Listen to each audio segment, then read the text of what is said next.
Rebonjour à tous. Donc en direct du colloque sur la réforme de la régulation des jeux pour cette seconde partie du mercredi. Cette seconde partie du mercredi qui va être consacrée cette fois-ci à une table ronde avec les représentants de certains opérateurs du secteur, agréés ou autorisés en France. Parce que pour faire une réforme, bien sûr, il faut des pouvoirs publics. Il faut un législateur, un exécutif, des autorités administratives indépendantes ou qui donnent des avis à l'État, mais il faut aussi, pour les principaux concernés, des opérateurs qui peuvent échanger. On sait que la régulation, ce n'est pas simplement un prisme qui vient de l'État, mais c'est aussi un prisme qui vient des opérateurs et du terrain. Il y a un échange dans la régulation, dans tous les secteurs régulés. Donc il faut des opérateurs, et je crois qu'il nous paraissait à tous important que vous puissiez avoir la parole, vous exprimer sur cette réforme, sur le bilan de la réforme, non pas à venir, mais sur comment ça s'est passé et puis quelles pourraient être vos attentes aussi sur cette réforme. Alors, pour animer cette table ronde, pour participer à cette table ronde, j'ai le privilège d'accueillir d'abord Charles Lantieri de la Française des Jeux, qui est directeur général délégué. Je vous remercie, Monsieur Lantieri. Humbert Michaud, aussi du groupe BetClick, qui est directeur du développement commercial. Nous avons le plaisir aussi d'accueillir Rémi Lataste, qui est le directeur général de l'Autorité nationale des jeux, avec qui des liens historiques toulousains ont été révélés, puisque nous avons fait une partie de nos études ensemble là-bas. Clément Martin-Sénéon aussi, qui a travaillé un petit peu à l'Argel pendant un long moment, mais qui est aujourd'hui au groupe Lucien Barrière, aux affaires réglementaires et nouveaux marchés. On pourra peut-être en reparler, effectivement. Et puis aussi Emmanuel de Rohan-Chabot, c'est un vrai plaisir de vous accueillir aussi. Vous êtes le président de The Turf, qui est un opérateur bien connu dans le monde du hippisme. Donc merci messieurs de vous être déplacés, d'avoir accepté de participer à cette table ronde. Alors j'ai une première question, on va vous tout simplement poser des questions et je vais vous laisser y répondre et rebondir au fur et à mesure. Donc il y aura peut-être une part un peu d'improvisation. Mais j'ai une première question à vous poser qui peut vous concerner à tous. On sait que cette réforme, finalement, c'est le résultat d'une longue période. La réflexion a commencé en 2016 avec un rapport de la Cour des comptes, 2017 à l'Assemblée nationale, à l'époque avec Jacques Millard et Régis Juanico et le comité d'évaluation et de contrôle de l'Assemblée nationale. Et puis de là, on arrive à cette réforme 2019-2020, dans un package aussi qui ne concerne pas que la réglementation des jeux, on le sait. La première question que j'ai envie de vous poser, c'est est-ce que vous attendiez à cette réforme, à son contenu? Est-ce que vous auriez voulu la voir peut-être plus ambitieuse, ou au contraire, est-ce qu'elle est à la hauteur de vos attentes? Peut-être pour commencer, Monsieur Lantieri, qu'en pensez-vous? Je crois d'abord que ce qu'on peut dire, c'est que on aurait du mal à dire que cette réforme n'a pas été bien préparée, annoncée à l'avance, dans la mesure où, vous l'avez rappelé vous-même, il y a eu le rapport de la Cour des comptes, puis un premier rapport de la Commission d'évaluation et de contrôle de l'Assemblée, puis d'ailleurs un deuxième rapport. Il y a eu ensuite, quand le gouvernement a émis le projet donc, de légiférer sur le sujet, différents colloques qui ont été organisés, notamment à l'Assemblée nationale, qui ont permis, je crois, à la fois à la partie administrative de creuser le projet de réforme, mais aussi à toutes les parties prenantes de s'exprimer sur le sujet. Ensuite, il faut bien rappeler que, Madame Givernet l'a rappelé, la loi Pacte avait prévu la privatisation de la Française des Jeux et que ça donnait un intérêt supplémentaire à la création d'un organe unique de régulation de l'ensemble des marchés ou des segments de marché du jeu d'argent en France. Et enfin, cette privatisation rendait nécessaire, par ailleurs, par la voie législative notamment, et puis les décrets qui étaient consécutifs, le fait qu'il fallait prévoir le renforcement du contrôle étroit de la FDJ, puisque, M. Jappiot l'a rappelé tout à l'heure, on avait un monopole qui continuait d'être confié à une entreprise privée et qu'il fallait pour cela que cela fasse l'objet d'un contrôle étroit. Ce qui est important à souligner, c'est que le gouvernement, là aussi, l'a toujours dit, le Parlement aussi, quand la réforme a été préparée, il s'agissait de réformer la régulation du secteur, il ne s'agissait pas de réformer l'organisation du marché. Et donc l'organisation du marché a été précisée par les textes législatifs, mais n'a pas été modifiée. Je crois que ça, c'est important. Alors après, est-ce que c'est la bonne réforme? Je crois que de toute façon, tout le monde s'accorde à dire, dans les commentaires qu'on a entendus jusqu'à présent, que c'est une réforme qui va dans le bon sens. Ce qui compte après, c'est de savoir quel résultat elle donnera. Je pense qu'il y a Il y a pas mal de sujets sur lesquels on pourrait discuter. Moi, j'en vois deux au moins, mais parmi d'autres, c'est l'impact de cette nouvelle organisation de la régulation sur la réalisation de ces objectifs. Et notamment, je pense à l'évolution du jeu pathologique en France. Et on voit bien que la précédente régulation via l'ARJEL n'avait pas réussi à la contrôler complètement, notamment son évolution dans le domaine des paris sportifs en ligne. C'est ce que souligne la récente étude de l'ODJ. Et puis peut-être aussi, ce sujet a été soulevé dans les interventions précédentes, la question du contrôle et de l'empêchement du jeu illégal, notamment jeu illégal en ligne et casino en ligne, on en a parlé, qui sont évidemment une menace pour le secteur d'activité des opérateurs régulés en France. Alors effectivement, la question de l'empêchement du jeu illégal, c'est une problématique commune à toutes les personnes qui sont là autour de cette table. Mais avant de se lancer sur ces questions, que j'ai bien notées, sur lesquelles on pourra revenir, je voudrais avoir l'avis un peu de tout le monde déjà sur la réforme, peut-être du côté de BetClick. Quel est votre sentiment sur cette réforme ? Alors d'abord, la réforme des jeux s'est faite attendre en réalité très longtemps. Il y avait une clause de revoyure dans la loi de 2010 qui est restée complètement lettre morte. Et donc nous, en tant qu'opérateurs, on attendait depuis 10 ans déjà que les jeux soient réformés. Ensuite, les travaux de la Cour des comptes et de l'Assemblée nationale plus récents ont ravivé l'espoir d'un changement chez les opérateurs. Et ce changement a été en réalité précipité par la privatisation de la Française des Jeux. Si on revient sur les attentes des opérateurs, et vous m'arrêtez si je dis des bêtises, ils portaient sur 3 thèmes principaux. 1, le périmètre de l'offre. 2, la taxation. 3, la refonte des parcours joueurs. Et en rentrant un peu dans le détail de chacun de ces thèmes, on verra que les attentes n'ont été que très partiellement adressées par la réforme. D'abord, sur le périmètre de l'offre, il n'y a eu aucun changement. C'est-à-dire qu'on est resté sur l'autorisation en ligne du pari sportif, du poker et du pari hippique. Et nous, en tant qu'opérateurs, nous ne comprenons pas pourquoi le casino en ligne reste interdit en France. Il est ouvert quasiment partout en Europe. Si on prend, c'est difficile de trouver des pays européens en réalité où il n'est pas ouvert. Si on prend les pays limitrophes, il est ouvert en Espagne, il est ouvert en Italie, il est ouvert en Suisse, il est ouvert en Belgique, et si on est donc tous les pays limitrophes à l'exception du Luxembourg, et si on élargit un peu le cercle, il est ouvert au Royaume-Uni depuis longtemps, il est ouvert en Irlande, il est ouvert au Portugal, il est ouvert bientôt en Allemagne, il est ouvert bientôt aux Pays-Bas, il est ouvert au Danemark, il est ouvert en Suède, enfin bref, c'est difficile de trouver des pays dans lesquels le casino n'est pas ouvert. Nous, ça nous gêne parce que cette offre de casino en ligne se renforce et elle devient presque grand public. On parle aujourd'hui d'environ 1,4 million de joueurs qui joueraient sur cette offre illégale. On évoque 9 millions de Français qui connaissent au moins un site de jeu de casino en ligne illégal, dont un tiers d'entre eux auraient découvert ce site en tapant de manière spontanée sur un moteur de recherche. Donc c'est une offre qui est vraiment devenue grand public aujourd'hui et qui représente d'abord un danger pour les joueurs qu'on laisse sans filet. Aujourd'hui, on prive ces joueurs des mécanismes protecteurs de la régulation, que sont les limites de jeu, les interdits de jeu, les mineurs, et de tous les dispositifs annexes qui portent sur le blanchiment, la lutte contre la fraude. Évidemment, cette offre illégale est aussi un manque à gagner pour l'État et pour les opérateurs qui jouent le jeu. Voilà, cette offre illégale grand public est une vraie faille très importante dans le dispositif de régulation. Voilà. Deuxième élément, deuxième attente des opérateurs, c'était sur la taxation. La réforme est venue modifier l'assiette de la taxation du pari sportif en ligne et c'est philosophiquement une avancée puisque désormais l'activité est taxée sur les revenus qu'elle génère.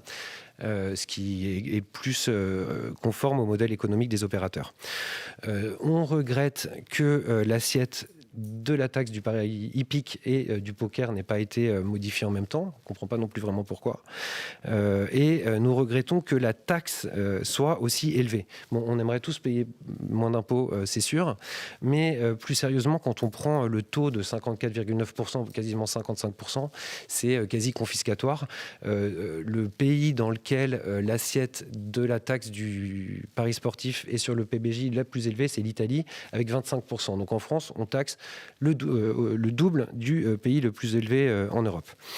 Alors par ailleurs, sur la taxe, en paris sportif en ligne régulée, elle est de 55%, ce qui est 13,8 points supérieur à ce qui est applicable au paris sportif de la Française des Jeux. Enfin, sous droit exclusif ou en dur de la Française des Jeux, ce qui pose un problème de cohérence, je pense, de la politique fiscale. Troisième, si vous me une seconde. Troisième point, la refonte des parcours joueurs. Nous, on salue la simplification. On a beaucoup travaillé main dans la main avec le régulateur pour proposer des solutions qui tiennent compte à la fois des objectifs de régulation, mais aussi de faciliter la vie des joueurs. Et il y a deux évolutions majeures qui simplifient les parcours joueurs. C'est la possibilité, plutôt que d'avoir à saisir l'IBAN lors de la première inscription, donc un IBAN FR, un chiffre compliqué à saisir lors de l'inscription, désormais les joueurs peuvent transmettre tout simplement un RIB, un papier, au moment du premier retrait, ce qui est beaucoup plus fluide, beaucoup plus simple pour eux. La deuxième évolution, c'est sur la vérification de l'adresse postale. Aujourd'hui, les joueurs ont le choix entre uploader un justificatif de domicile ou recevoir le code de validation par la poste qui était celui de l'ancien régime. Au passage, l'adresse postale n'est jamais vérifiée dans l'offre en dur. Voilà, on peut du coup un peu regretter que le jeu en ligne soit toujours désavantagé par rapport au jeu en dur. Dans les bars tabac, par exemple, l'identité est quasiment jamais contrôlée. Enfin, en tout cas, le contrôle se fait si le joueur paraît jeune, donc vraiment à la tête du client, et l'adresse postale n'est pas du tout vérifiée.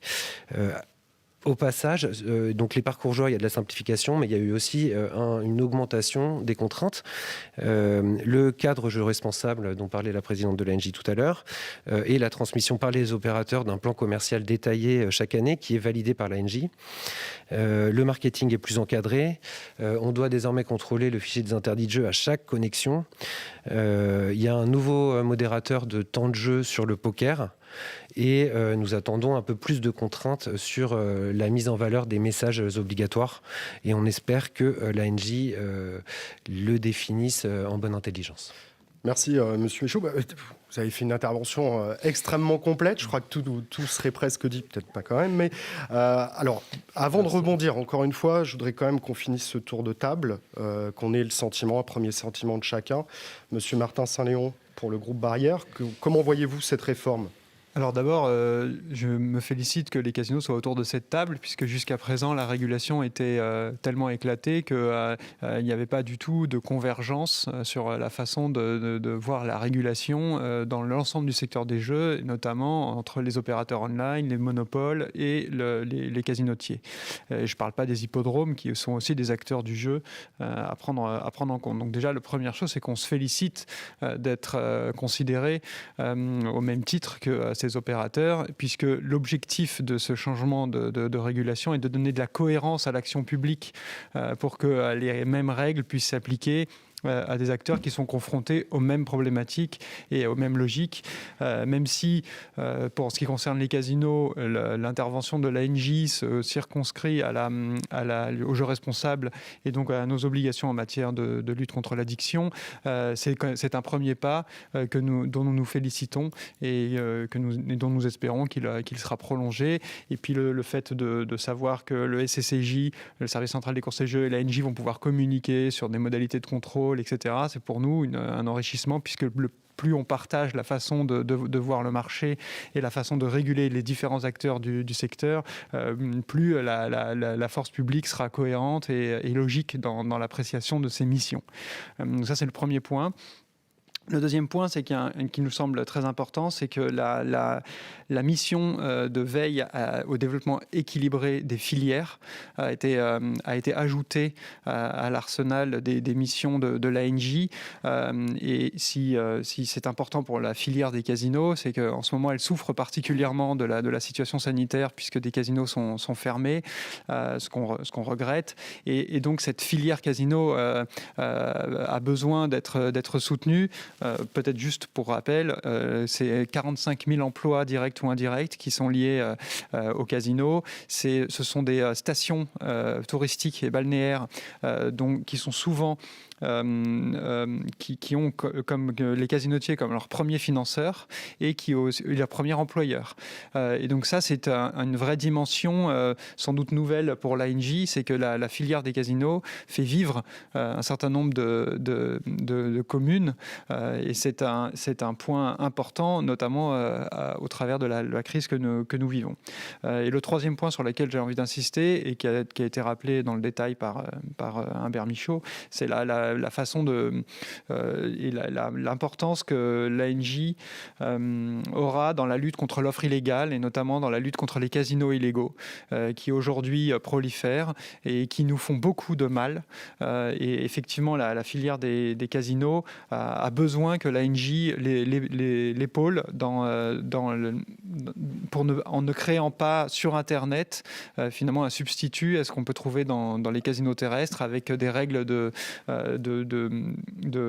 lutte contre le jeu responsable, de lutte contre le blanchiment qui sont appliquées depuis des années et qui aujourd'hui ne le sont pas sur ces sites illégaux. Voilà. Merci beaucoup. Je crois qu'il y a 2 points intéressants dans ce que vous dites. D'abord, peut-être pour rappeler pour certains qui nous regardent à distance sur la chaîne YouTube que les casinos sont des services publics et qu'ils font l'objet de la conclusion d'un contrat de délégation de service public avec une commune ou un EPCI. C'est vrai que peut-être certains de nos auditeurs... Le service public ne porte pas forcément sur l'activité du casino, mais sur l'animation touristique et culturelle de la station dans laquelle il est implanté. En fait, l'objectif d'implanter un casino dans une commune, c'est de développer l'attractivité touristique de cette commune et son animation. Et donc la délégation de service public n'est pas attachée à l'activité de jeu, mais elle est attachée à l'activité d'animation culturelle de la commune. Et c'est vrai que nous sommes sous l'empire d'une délégation de service public quand nous opérons en casino. Voilà, avec toute une évolution de la position du juge administratif au cours du XXe siècle, que l'on ne va pas y revenir, c'était simplement pour préciser pour nos auditeurs. Et d'autre part, deuxième point intéressant que je retiens, et donc on va y revenir après l'intervention de M. Rohan Chabot, c'est cette question des casinos en ligne où on voit déjà qu'il y a des positions qui ne sont pas tout à fait les mêmes en fonction des représentants des différents secteurs. Mais avant toute chose, Monsieur de Rohan-Chabot, merci d'être parmi nous. Et même question, quel est votre sentiment sur cette réforme 2019-2020 de la régulation des jeux ? Mon sentiment, comme le disait Humbert Michaud, c'est qu'on ne l'attend pas depuis 2016, on l'attend depuis la loi de 2010, où il y avait tout de même prévu une clause de revoyure, puisqu'il était clair que l'État s'essayait à la régulation des jeux dans le secteur privé et que donc il tâtonnait. Mais c'était visiblement un sujet politiquement un tout petit peu compliqué de retoucher à la loi sur les jeux, donc personne n'y a touché. Et ce qui est révélateur, à mon sens, c'est que l'État n'y a touché que quand il s'est agi de protéger ses intérêts financiers. C'est-à-dire, s'il a provoqué cette loi, ce n'est pas le souhait de réguler pour l'État.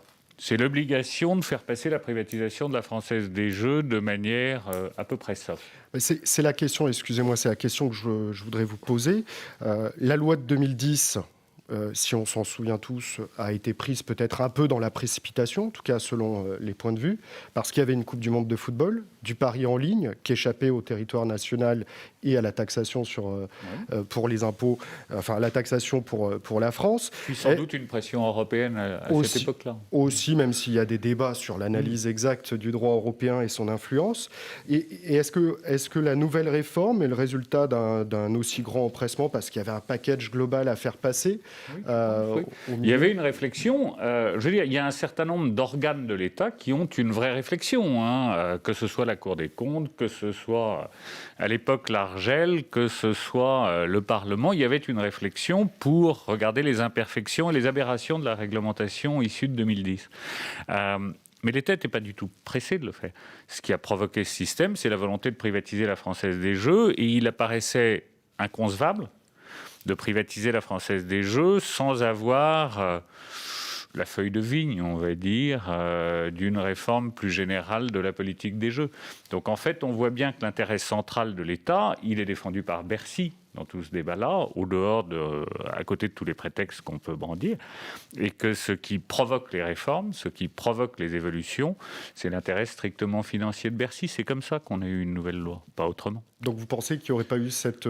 Parce qu'il faut quand même aussi rappeler je pour pense, nos auditeurs... il se trouve qu'elle est arrivée, mais on réclamait depuis très longtemps, et quand je dis on réclamait, c'est pas simplement les opérateurs. L'Argel réclamait une évolution de la législation, un certain nombre d'opérateurs qui n'étaient pas concernés par la loi sur les jeux en ligne souhaitaient des évolutions. Ce qui a provoqué l'évolution, ce n'est pas du tout la nécessité, c'est la volonté de privatiser la Française des Jeux. Alors, une fois qu'on en fait le constat, tant mieux, parce que cette régulation qui crée une autorité nationale des jeux avec un périmètre plus large, avec des pouvoirs plus étendus, et avec la capacité de réguler également les opérateurs sous droit exclusif, enfin grosso modo le jeu dans le réseau physique en parallèle du jeu sur Internet, c'est une très bonne chose, on ne peut que s'en réjouir. Mais il ne faut pas s'illusionner sur la démarche qui a conduit à ça. Je ne crois pas. Mais alors justement, est-ce que vous pensez les uns et les autres, on va peut-être sortir un peu des sentiers battus, est-ce que vous pensez avoir été suffisamment consultés sur cette réforme? Je sais que tout à l'heure, Monsieur Bon, qui représente les syndicats de casinotiers français, réagissait aux interventions de la première partie en disant que finalement, ils n'ont peut-être pas été associés tout le temps, notamment dans des échanges avec Tracfin sur les questions de blanchiment d'argent. Est-ce de ce point de vue-là, vous avez le sentiment d'avoir été consulté à chaque moment de la préparation de cette réforme, ou c'est même plus une question pour vous, peut-être? En premier aussi. Oui, vous avez été consulté, ça c'est sûr. Comme tout le monde, attendez, je situe l'historique des départs de cette réforme à rapport de la Cour des comptes.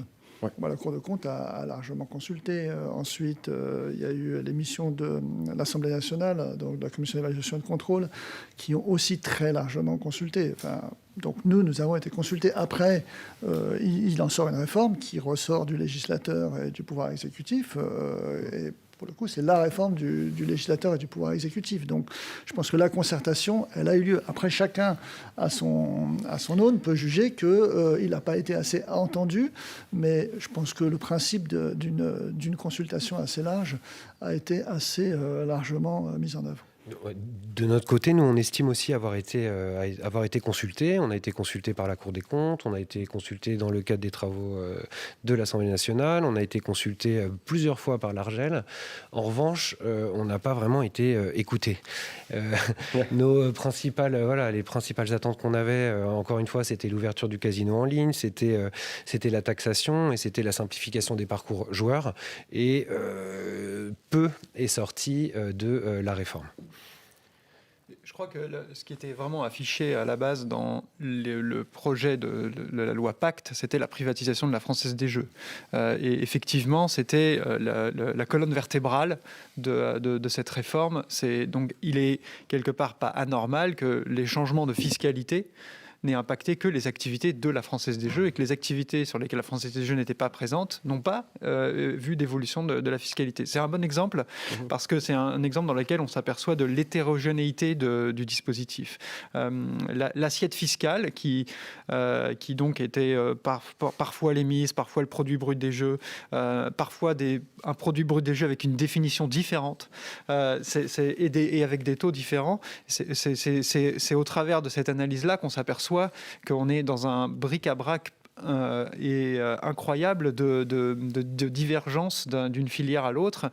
Et nous, en tant que casinotiers, ce qu'on réclame en priorité, c'est de pouvoir être traité de façon uniforme et que finalement, que ce soit sur les moyens de lutte contre l'addiction, sur les moyens de lutte contre le blanchiment, les mêmes règles s'appliquent à tous les acteurs.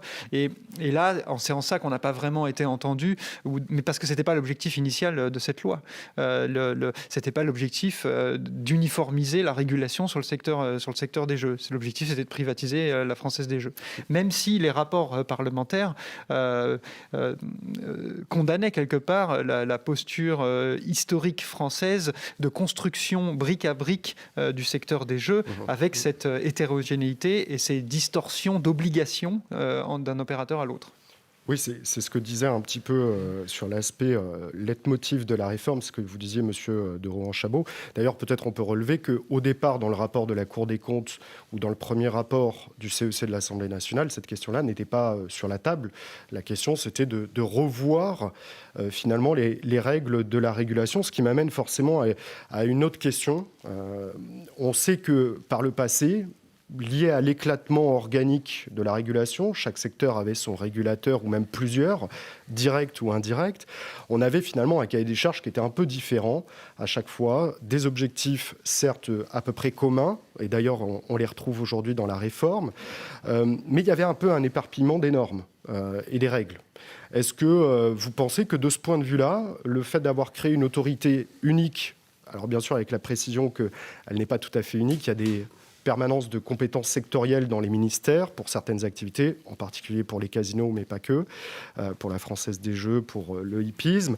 Est-ce que vous pensez que là, on va dans le bon sens en termes de cohérence des normes, de cohérence des règles du jeu pour vos différents secteurs ? Donc, oui, je pense qu'on va dans le bon sens. Je pense que de toute façon, de créer une autorité unique qui a une compétence beaucoup plus large et qui évite cet émiettement est une très bonne chose. Alors après, il reste un certain nombre de fragmentations, comme vous le disiez, à l'intérieur de cette autorité unique. On a évité les collèges multiples, c'est déjà ça. Mais oui, bien sûr, c'est une bonne chose. C'est une bonne chose parce que ce sont des activités connexes. Je veux dire, de toute façon, est-ce qu'il y a une vraie différence entre le marché dans le réseau physique d'un certain nombre de paris et le marché sur Internet ? C'est une différence de mode de commercialisation. Est-ce qu'il y a une vraie différence ? Est-ce qu'il y a une vraie étanchéité des marchés entre, je ne sais pas quoi, le pari sportif et le pari hippique ? Non, il n'y en a pas. Le passé et le passé récent, d'ailleurs, ont prouvé que c'était des marchés qui étaient très, très proches les uns des autres et qui étaient en concurrence. Donc, d'avoir des marchés qui sont en concurrence et qui étaient régulés de manière totalement différente par des entités totalement différentes avec des objectifs totalement différents, était évidemment extraordinairement malsain. Donc oui, même si ce qui a présidé à son écriture est pas forcément aussi transparent qu'on peut nous le dire, l'aboutissement est une bonne chose, de créer une autorité avec une compétence élargie.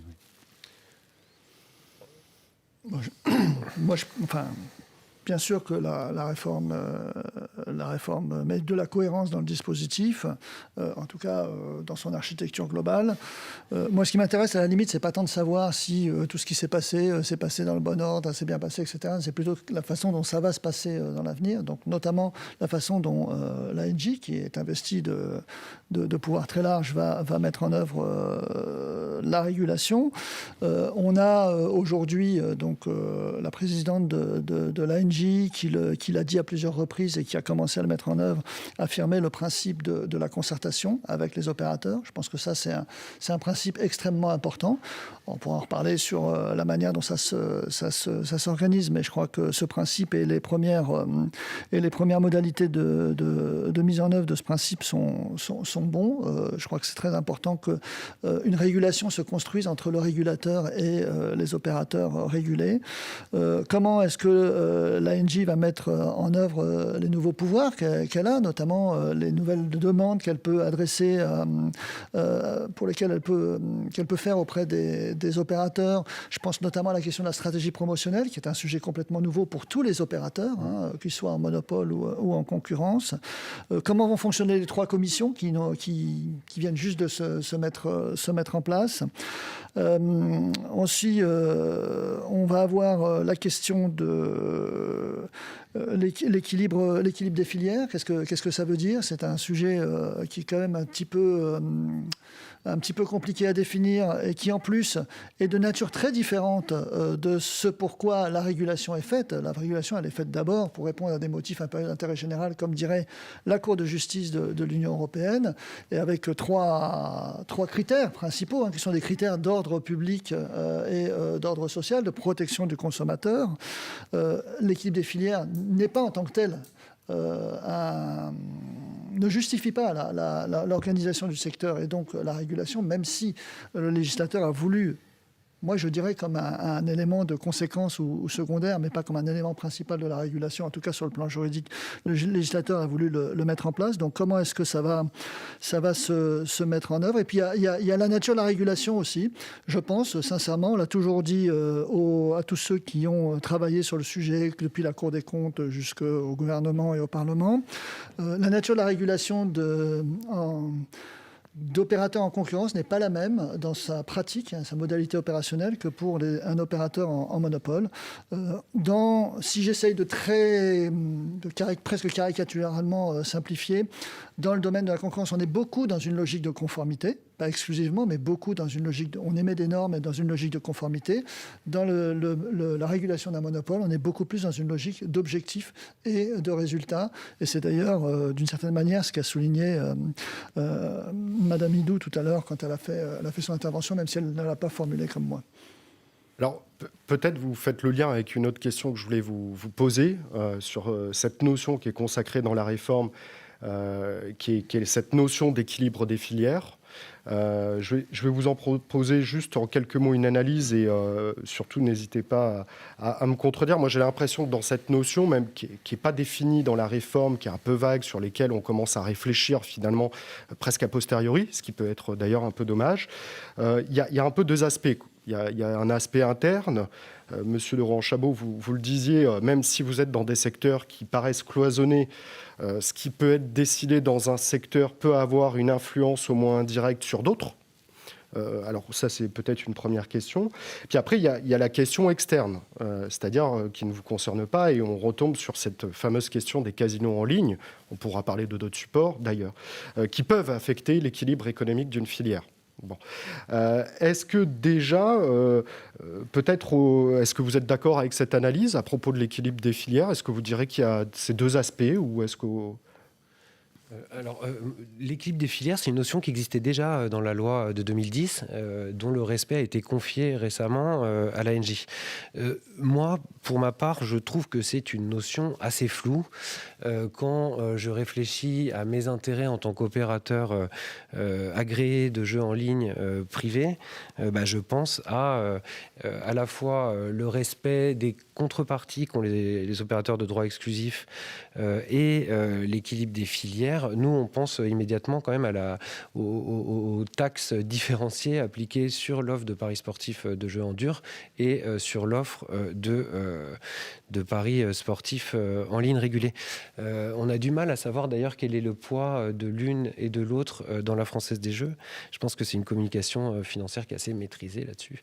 Voilà, c'est un peu l'élément qui vient en premier lieu. Et après, on pense évidemment aux casinos en ligne et le fait que leur activité n'est pas taxée et qu'ils sont en concurrence directe à la fois avec les casinos physiques, mais aussi avec l'offre de jeux en général régulée en France. Peut-être les autres intervenants sur cette première approche de l'équilibre des filières, puis je vais forcément interroger le représentant de l'ANJ. Il y a une notion d'équilibre des filières. Il y a un certain nombre de filières de filières en dehors du jeu qui sont concernées par les activités que les uns et les autres nous pouvons exercer. Il y a une activité du sport et il y a une obligation de contrôle du sport, de financement du sport, même s'il est assez faible, en tout cas en ce qui concerne les opérateurs sur Internet. Il y a une activité des paris hippiques qui, elle, finance en quasi-totalité, si on prend l'opérateur en droit exclusif et les opérateurs en ligne, il y a une activité d'élevage et une activité agricole, en fait, qui est financée par ça. Et puis, il y a l'activité des casinos physiques, et Clément Martin-Saint-Léon le disait tout à l'heure, qui ont derrière une toute autre responsabilité que simplement prendre du pari. Il y a l'animation d'un certain nombre d'activités culturelles dans des villes. Donc, on sent très, très bien que des distorsions de concurrence sur l'activité de jeu peuvent conduire à des distorsions de financement d'activités totalement extérieures au jeu, mais qui en retirent leur financement. Et pour moi, il y a un côté très très important de l'équilibre des filières là-dessus, et qui de toute façon a une répercussion sur notre activité d'opérateur. Si demain il n'y a plus de course française, il n'y a plus de course hippique en France, l'activité d'opérateur de paris hippique de The Turf est condamnée. Si demain il y a un tarissement complet de l'activité des casinos physiques par un développement fou et non régulé des casinos en ligne, il n'y a plus d'animation dans les villes balnéaires qui sont financées par ces casinos. Si demain on laisse filer complètement le pari sportif en faisant tout et n'importe quoi, il n'y a plus de régulation de la transparence. Pour moi, c'est ça l'équilibre des filières. C'est une vision des choses partagée, peut-être. Je suis complètement d'accord évidemment avec ce que vient de dire Emmanuel Laurent-Chabot, sachant que tout l'enjeu dans l'évaluation de l'équilibre des filières, c'est comment les filières vont être déséquilibrées. C'est-à-dire de dire comment est-ce qu'une décision d'autorisation d'un jeu, une décision d'encadrement ou quelle qu'elle soit prise par l'ANJ, va ou pas déséquilibrer les filières existantes. Et il faut faire très attention aux comparaisons internationales. J'entendais tout à l'heure ce que vous disiez sur les casinos en ligne. La France est très spécifique de ce point de vue-là. Elle a 202 casinos. C'est pas le cas de la Belgique, c'est pas le cas de l'Italie. On est dans une situation très particulière. C'est 45 000 emplois. Je ne sais pas à quel point ils seront impactés si on ouvrait les casinos en ligne de façon massive, etc. Je pense que là-dessus, le rôle justement de l'ANJ et de l'État en général sur la préservation de l'équilibre des filières, c'est d'essayer d'anticiper tout ça et de faire en sorte que l'équilibre des filières soit conservé. Et juste, dans l'équilibre des filières et dans l'équilibre général, il y a malheureusement une compétence qui échappe et qui échappera toujours à l'ANJ. C'est la compétence fiscale. Il est évident que des assiettes de prélèvement différentes, des taux de prélèvement différents ont un impact considérable sur l'équilibre des filières, des acteurs, etc. Et l'ensemble des opérateurs que vous avez autour de la table ont chacun leur spécificité fiscale. Tous. Nous sommes 4 opérateurs, il n'y en a pas 2 qui sont taxés de la même manière. Donc là, on a un vrai problème d'équilibre entre opérateurs et donc d'équilibre des filières qui dépendent de ces opérateurs d'une manière ou d'une autre. Et c'est un pouvoir qui échappe à l'ANJ puisque je vois mal Bercy ou le Parlement se dessaisir de sa capacité de loi de finances au profit d'une autorité de régulation des jeux. C'est peut-être déjà un premier point de réflexion pour l'avenir. Je ne sais pas si une uniformisation sera possible, souhaitable, mais ça peut être déjà un point important. Mais une réflexion commune. Oui, bien sûr. Sachant que là-dessus, les différences de fiscalité produit par produit ne sont pas illégitime. Il est normal que, par exemple, dans les paris sportifs, on finance une partie de la préservation de l'éthique sportive. Il est normal aussi que pour les activités hippiques, on finance la filière hippique, puisque c'est ça. C'est là où il y a exactement. Donc les divergences de nature sont logiques, mais dans l'équilibre général, c'est vrai qu'il y a peut-être une question de taux et une question d'assiette. Monsieur Lantieri, je crois que vous vouliez rebondir. À la fois pour rebondir sur ce qui vient d'être dit, puis aussi donner un peu ma vision de cette problématique de l'équilibre des filières. Bon, il n'est pas, je reprends ce que vous disiez, Monsieur Saint-Léon, c'est qu'il n'est pas illégitime qu'il y ait des fiscalités différentes, alors que ce sont des segments de marché différents, et d'ailleurs qui sont régulés de manière différente, organisés de manière différente. La réalité, c'est qu'il n'y a pas, ce n'est pas un seul et même marché des jeux d'argent, ce sont bien des marchés différents avec leurs spécificités, et c'est d'ailleurs ce qui justifie que l'organisation des marchés et de la régulation de ces marchés soit différente. Moi, ce qui me semble, c'est que l'équilibre des filières qui a été, je crois, reformulée dans la loi dans la récente loi, dans l'ordonnance plus exactement, c'est veiller à l'exploitation équilibrée des différents types de jeux afin d'éviter toute déstabilisation économique des filières concernées. Donc c'est, comme dirait l'autre, c'est un vaste programme.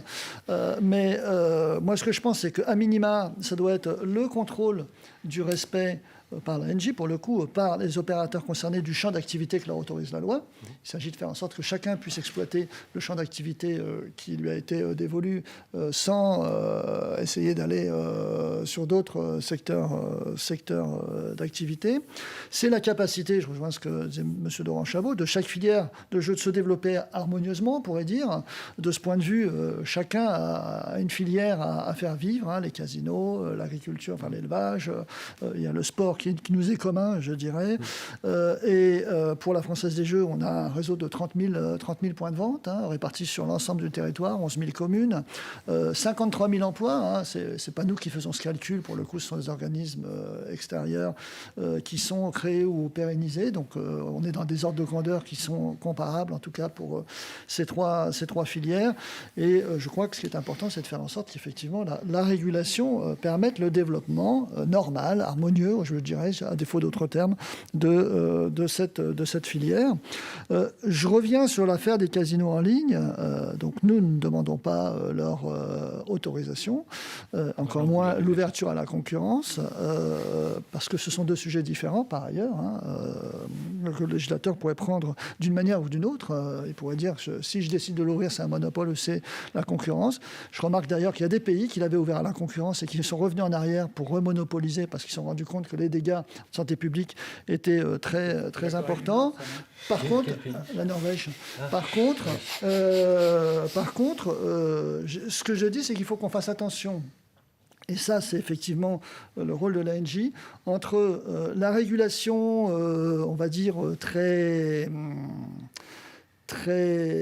précise des opérateurs agréés, que ce soit le monopole ou les autres opérateurs. Je pense en particulier à la dimension monopolistique, dans la mesure où l'ANJ a beaucoup plus de pouvoir sur les monopoles, notamment la Française des Jeux, à travers le mécanisme d'autorisation de jeu, où chaque jeu est autorisé un à un.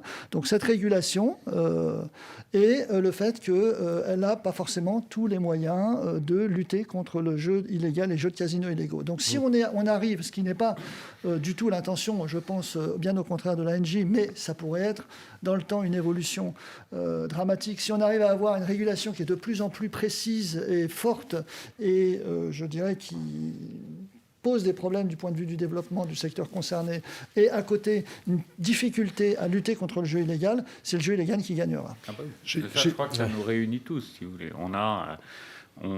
Tous les opérateurs agréés, quels qu'ils soient, hein, sous droit exclusif ou de manière concurrentielle, sont entravés par la régulation. Alors, entraver est un terme négatif, mais ce sont des entraves auxquelles on se soumet sans problème. Je veux dire, on est d'accord. Mais on sait très bien qu'il est aujourd'hui techniquement impossible de barrer vraiment le jeu illégal. Donc la limite de la régulation, c'est de ne pas amoindrir l'attractivité de l'offre légale au-delà du raisonnable. Elle est amoindrie par des limites de taux de redistribution aux joueurs, elle est amoindrie par une fiscalité, elle est amoindrie par des contrôles qui sont des contrôles légitimes. Je crois que personne autour de la table n'a envie de faire jouer des mineurs ni des interdits de jeu, c'est évidemment pas le sujet. Mais au-delà de ça, si on entrave trop l'offre légale, en face de ça, on sait tous très bien qu'il n'y a pas de contrôle effectif a priori de l'offre illégale parce que le régulateur, la justice, a toujours un train de retard sur une offre illégale qui est forcément souple puisqu'elle se promène par Internet. Je vais peut-être rebondir avant de passer la parole à M. Lataste de l'ANJ. Vous parliez d'une régulation qui entrave. La régulation, c'est aussi protéger, à mon sens, en considération, comme le rappelait mon éminente collègue Pascal Hidou tout à l'heure, en considération de motifs d'intérêt général ou d'ordre public. Et là, bien sûr, on a tous à l'esprit qu'il y a une certaine sensibilité sur les différents segments du secteur. En revanche, sur les casinos illégaux, l'offre illégale, donc, qui est une préoccupation centrale d'après ce qu'on entend, je voudrais simplement rappeler quelque chose et puis en même temps tendre le micro à M. Lataste. Aujourd'hui, on ne peut pas, enfin en tout cas on ne ferme pas les sites internet qui proposent du casino illégal en France.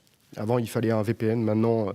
On essaye en fait, et puis ça passe par le procureur. Enfin, c'est une procédure qui est longue et qui n'est pas adaptée à la vie des affaires. Voilà. Et d'autre part, souvent l'opérateur est à l'étranger, hein, bien sûr, pas en France, dans un pays peu coopératif, ça c'est souvent le cas, avec des difficultés, pas toujours, mais des fois des difficultés pour le pister.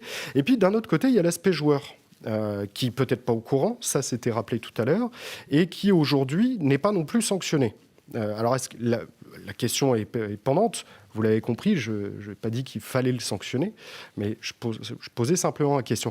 De ce point de vue-là, comment l'ANJ, vis-à-vis des casinos illégaux, qui peuvent affecter le secteur aujourd'hui, tant qu'ils ne sont pas autorisés ou pas, ça, l'avenir nous le dira, et chacun a sa position, comment l'ANJ voit les choses, comment on peut prendre en compte ce paramètre en lien avec l'équilibre des filières dont on parlait?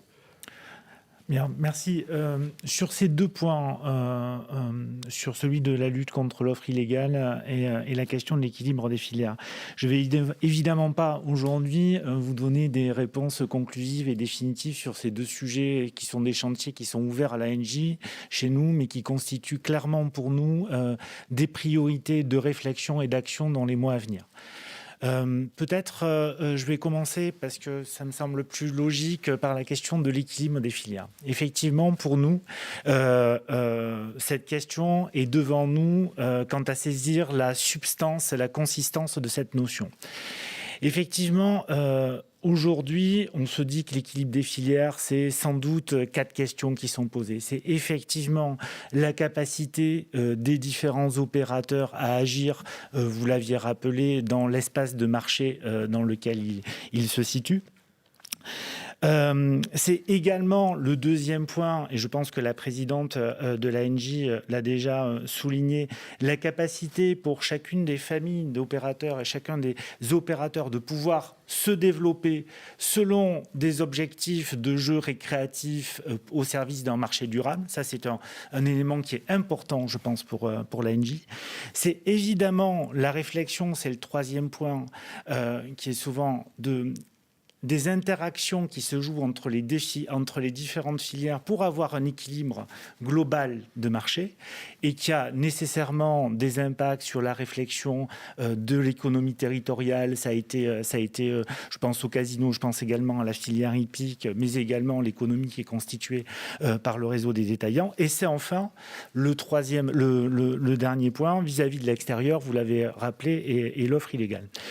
Bon, pour ce faire, nous, on ne veut pas agir de manière docte et précipitée sur ce sujet, alors qu'en réalité, on le voit bien autour de cette table, l'analyse, en tout cas pour nous, et d'un point de vue économique et juridique, en est, je ne veux pas dire assez balbutiement, mais en tout cas mérite d'être creusé avec les différents acteurs.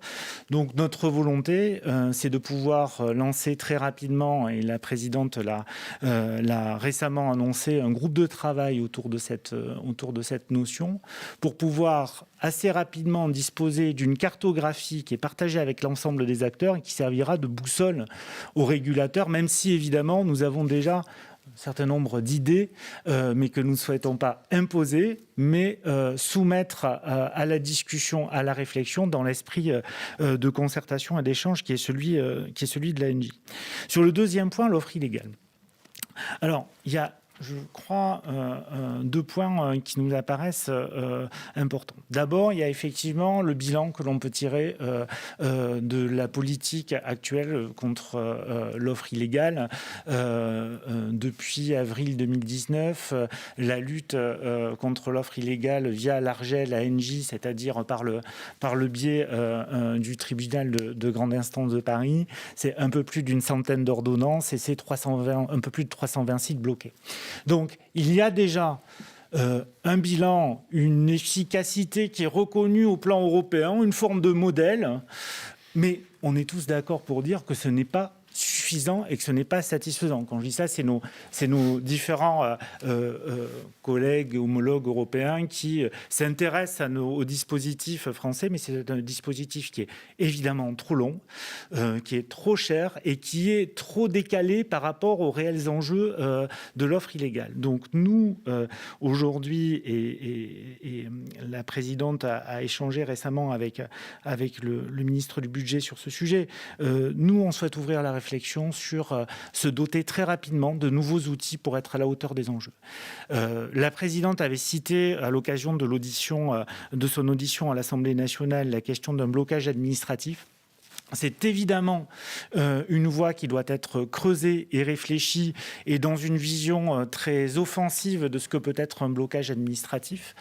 Donc ça, c'est un point, un élément que l'autorité va porter en termes de réflexion. Je ne peux pas prédisposer évidemment des conclusions qui seront les nôtres, mais très rapidement, on souhaite se positionner sur ce terrain-là. C'est aussi une réflexion que nous pouvons avoir avec un écosystème de l'offre illégale. Je parle par exemple des opérateurs de paiement qui peuvent être quand même intégrés, nous semble-t-il, à la réflexion. Et c'est enfin sans doute et nous sommes, par le biais de la présidente, très proactifs sur le sujet, sans doute un terrain de coopération européenne. Vous l'avez souligné, il y a un certain nombre d'opérateurs illégaux qui sont sur le territoire de l'Union européenne.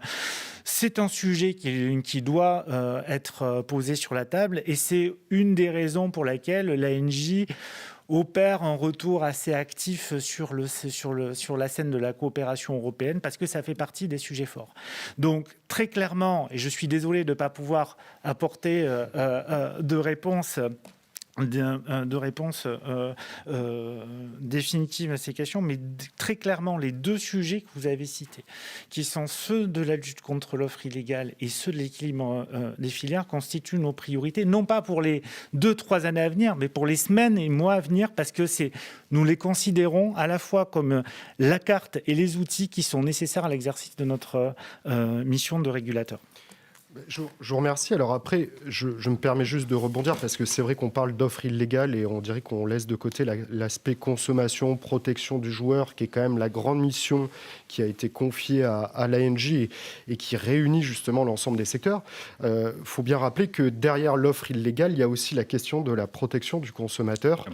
C'est pour ça que ce lien doit être... En revanche, j'avais simplement... une question et peut-être une remarque qui peut se transformer en question si vous avez des éléments de réponse. D'une part, donc, vous nous expliquez qu'il y a quand même une collaboration européenne qui avait été déjà mise en place par l'ARJEL qui continue. Est-ce qu'elle se développe? Est-ce qu'il y a plus d'éléments aujourd'hui, peut-être par rapport à hier? Et deuxième aspect, sur les casinos illégaux, ou alors je suis peut-être le seul, mais je reçois des fois des pubs comme ça, par mail, de casinos en ligne. Est-ce que c'est des... Ou même quand j'ouvre un site internet, j'ai une fenêtre, un pop-up qui apparaît avec une offre de casino en ligne.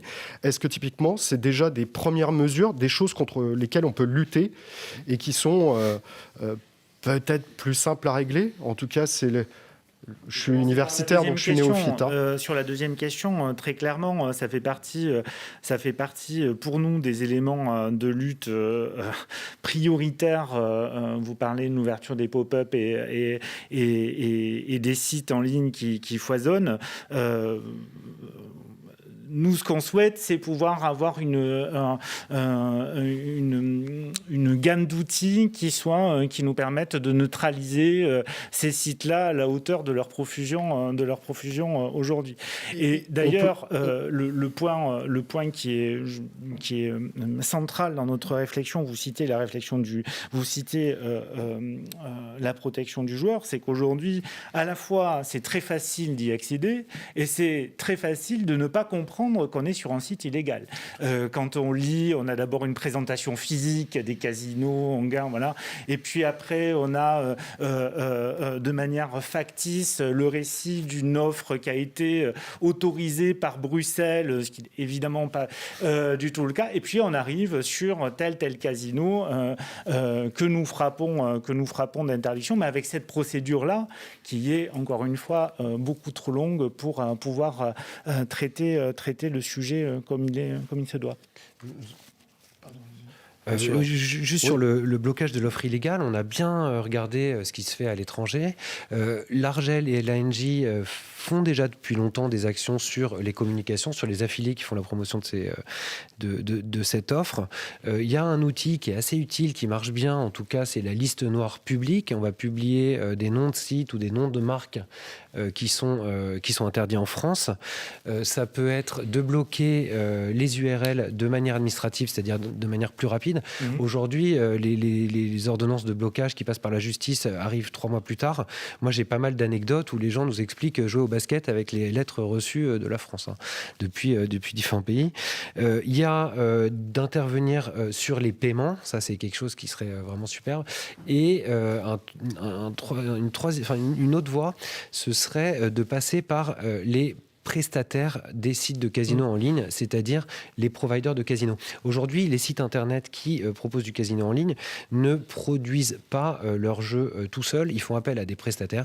Il y en a, disons, 50 en Europe, peut-être 20 très actifs, et il suffirait de les menacer, de leur envoyer des lettres pour qu'ils demandent aux opérateurs dont ils sont clients d'arrêter les opérations en France. Je rajouterai un point. Être aveu, puis je crois que ce travail a été fait. Après, c'est plus, faut mettre à exécution les menaces derrière. Mettre à exécution les menaces derrière, c'est impossible. Non, le meilleur moyen, c'est sans doute d'assécher les liquidités de ces gens-là. Ouais. C'est le système bancaire et le système de paiement d'une manière générale. Je pense que ça, moi j'adhère parfaitement à tout ce qui vient d'être dit. Je pense qu'il y a un autre point qu'il faut regarder aussi, ce sont les moteurs de recherche. Aujourd'hui, quand vous tapez casino en ligne sur un moteur de recherche, vous voyez arriver en tête de gondole tous les opérateurs illégaux. Et en plus, il y en a même qui le font à travers des annonces donc payantes. Donc, ils payent Google, pour prendre un exemple, pour pouvoir être en haut de la liste. Et ça, je pense que ça c'est à creuser, mais ça tombe sur le coup de la loi. Puisque là, Google fait de la publicité, puisqu'il touche de l'argent. Justement, en fait, vous me tendez un peu la perche. J'avais une question qui était un peu une question 2 en 1, si vous voulez.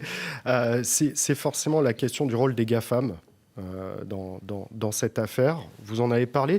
Il y a peut-être un autre aspect aussi. Donc, quelle est la possibilité de sanctionner ces grands opérateurs d'Internet si jamais ils relaient cette publicité sur notre territoire national alors que l'offre est illégale? Et deuxième aspect, que se passerait-il, je parle au conditionnel, si l'un de ces grands opérateurs d'Internet décidait lui-même de faire du casino virtuel? Je sais que, par exemple, on en a parlé lors d'un séminaire précédent de l'HR Régulation des jeux. Google a une plateforme de jeux vidéo en dématérialisé. La question peut se poser de savoir si à l'intérieur il y aura du lootbox ou pas. On a échangé sur cette question-là lors d'un séminaire, je ne vais pas y revenir, mais admettons qu'il décide de passer une étape supplémentaire et proposer certaines activités de casino en ligne. Est-ce que typiquement on aurait les moyens de stopper cette offre illégale? 2, de sanctionner, et quand on voit les difficultés de sanctionner fiscalement cet opérateur et les relations internationales qui se tendent suite à des sanctions prononcées par le ministre de l'Économie et des Finances. Alors d'abord, je crois que s'ils le font, il y a 3 morts extrêmement rapidement autour de la table. Je pense que la Française des Jeux résistera. Les opérateurs privés, le jour où Google, enfin les GAFAM d'une manière générale, décideront de se lancer dans ce métier, on va avoir un petit problème de poids relatif quand même. Et ça nous pend au nez, puisqu'en fait, ce sont quand même globalement des entreprises américaines. Le jeu en ligne aux États-Unis était sévèrement réprimé jusqu'il y a peu. Il est en train de s'ouvrir et de se légaliser. Donc je pense qu'on va voir ces grands groupes se lancer là-dedans. Parce que c'est assez logique. Ils maîtrisent les moyens de paiement, ils maîtrisent les réseaux, ils maîtrisent les systèmes, ils maîtrisent le référencement.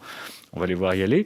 Et ce jour-là, eh bien, je pense même pas qu'il y a 3 morts autour de la table. Il y en a 4, parce que la NJ est morte aussi. Parce qu'on se retrouve en face de gens trop puissants. Vous pensez que c'est l'enjeu d'avenir? Avant de déclarer ça fait partie des risques. Non, mais ça fait partie des risques très très importants qui nous pendent au nez. Si c'est une mort, ça sera un suicide, puisque quand même, il me semble que si Google a arrivé sur le marché, encore faudrait-il qu'il puisse être agréé pour opérer. Si vous demandez un agrément, bien sûr. Mais vous croyez vraiment que la puissance de ces groupes est contrôlable par des autorités nationales ? Pas plus ou moins la NJ qu'une autre autorité de régulation. En tout cas, ce qui est certain, c'est que la position relative de Google, on l'a vu d'ailleurs tout à fait récemment, la semaine dernière, aux États-Unis, peut être affectée. Et nous, évidemment, et ce n'est pas une réflexion de papier, négocier au travers de la question d'équilibre des filières, mais également, on n'en a pas réellement parlé, mais au travers d'une réflexion qu'on a sur les plateformes, nous entendons justement anticiper ce type de risque pour pouvoir protéger notre marché dans la vision qui est la nôtre, celle d'une croissance durable et d'enjeux récréatifs qui est quand même assez éloignée de celle que pourrait porter un modèle comme Google. Oui, bien sûr. Oui. Mais vous pensez que les États ont les moyens? La puissance publique a les moyens d'arrêter des machines de ce poids-là? Pour l'instant, on parle de quelque chose qui n'existe pas. Non, non. Et tant mieux, d'ailleurs. On se réjouit tous beaucoup que ça n'existe pas. Non, mais parce qu'on se tourne vers l'avenir et on se posait la question de savoir si ça pouvait être un enjeu demain. Bon, alors peut-être, parce que je vois que le temps tourne un peu et il est un peu limité, j'ai peut-être une dernière question à vous poser. Est-ce que la question des jeux vidéo et du pari, plus exactement sur les jeux vidéo qui, aujourd'hui en France, est interdite, est-ce que c'est une question demain pour vous ou pas? Je vous explique pourquoi je pense à cette question, parce que les jeux vidéo seront expérimentés, je crois, lors des prochains JO, si je ne me trompe pas. Et je me demande si c'est pas le bis repetita de la loi de 2010 qui est déjà en train de se préparer. Est-ce que ça peut augurer d'une prochaine réforme de la régulation des jeux pour inclure du pari sur des jeux vidéo? Est-ce que pour vous c'est un sujet ou un non-sujet? Pour nous, c'est un sujet, mais j'ai vu que la présidente l'avait évoqué longuement tout à l'heure dans les questions qui se posaient. Mais je pense que c'est un sujet d'intérêt pour des opérateurs que nous sommes. Je pense que c'est un peu un sujet qui nous dépasse et qui doit être résolu par le régulateur, parce que se pose une vraie question de la transparence et de la régulation du support. Et je pense que la question d'avoir envie de prendre du pari sur des jeux vidéo, sur du e-sport de manière générale, ne peut se poser qu'à partir du moment où la puissance publique et le régulateur, en l'occurrence, auront dit on a déterminé un certain nombre de supports qui sont contrôlables, qui sont fiables et qui ne sont pas suspects de biais et de tricherie. On ne peut pas se poser la question avant ça. Sans ça, on remet en cause la totalité de la transparence de notre activité. C'est un point très important parce qu'aujourd'hui, si les paris sportifs sont possibles, c'est bien parce que les fédérations qui encadrent la pratique de leur sport permettent d'avoir une surveillance des événements qui garantit aux parieurs que l'événement se déroule normalement et qui n'est pas parasité quelque part par des intérêts financiers liés aux paris. Alors, ce n'est pas parfait comme dispositif, mais au moins, il y a la puissance publique qui peut intervenir. Sur les courses hippiques, c'est la même chose.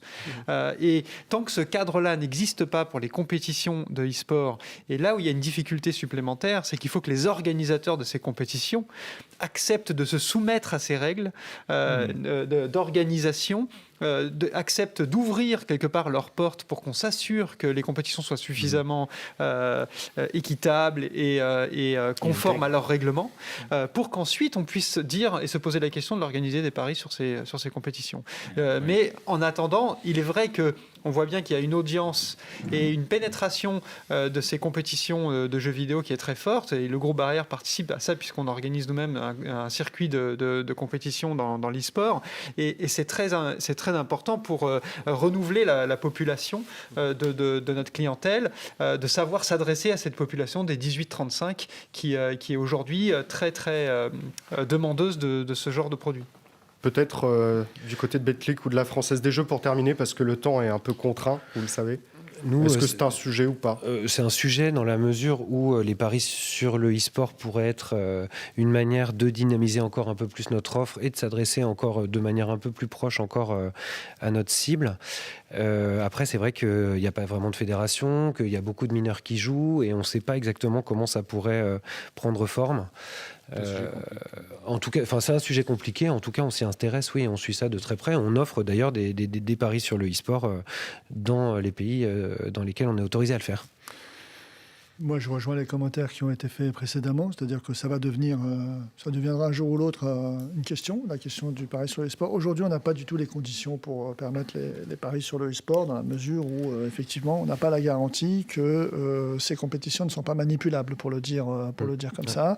Aujourd'hui, on voit bien que dans le sport, la question de la manipulation des compétitions est un sujet. C'est d'ailleurs pour ça que l'ANJ regarde de manière très stricte la liste des compétitions et des événements sportifs sur lesquels on peut parier, parce qu'il faut que l'enjeu financier associé à des paris et à des mafias qui voudraient acheter les résultats des compétitions soit bien inférieur à l'enjeu sportif et à l'enjeu même financier des compétitions en question. Et aujourd'hui, en matière de sport, on n'a pas du tout cette organisation. Je pense que le secteur d'activité est en train de se construire. Et donc, il y aura certainement à travailler beaucoup en amont sur cette organisation, cette régulation, cette gouvernance des compétitions du e-sport avant de pouvoir organiser des paris. Mais on va sans doute rencontrer, alors ce n'est pas encore le cas, parce que je crois qu'il n'y a pas une pression énorme là-dessus, mais on rencontrera sur le pari sur le e-sport la même question qui s'est posée que celle du casino en ligne. C'est une activité qui est en train de croître. Donc là, on a la chance de pouvoir peut-être réfléchir en amont. C'est-à-dire qu'avant que ce soit trop pressant, d'avoir une réflexion, de voir ce qu'on peut faire. Mais c'est en train d'exister dans les réseaux, d'abord dans un certain nombre de pays, de manière légale, et ensuite donc en proposition en France de manière illégale.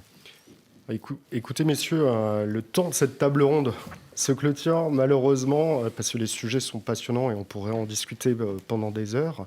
D'abord, je voulais vous remercier d'y avoir participé. Vivement, parce que je crois que les sujets montrent bien qu'on a franchi ici avec cette réforme un vrai palier, mais je ne crois pas, et j'espère ne pas vous faire mentir votre propos, je crois qu'on n'est pas encore arrivé à une forme d'aboutissement. On avance, il y a peut-être plus de cohésion, plus de cohérence dans la régulation du secteur. On voit bien que l'ANJ a un rôle fondamental, comme d'autres autorités administratives, mais les opérateurs aussi, parce que vous pouvez être force de proposition ou d'analyse. Donc voilà, je crois qu'on a fait balayer quand même un certain nombre de sujets très intéressants. Donc je voulais remercier aussi les auditeurs qui nous suivent à distance. Vous redire à tous que la suite du colloque se déroulera vendredi de 10h30 à 13h30 dans ce même studio de la Maison de la Radio. On a le plaisir de pouvoir intervenir dans de bonnes conditions, en tout cas de bonnes conditions sanitaires. Sur ce, je souhaite à tous une bonne journée. Au revoir. Merci beaucoup.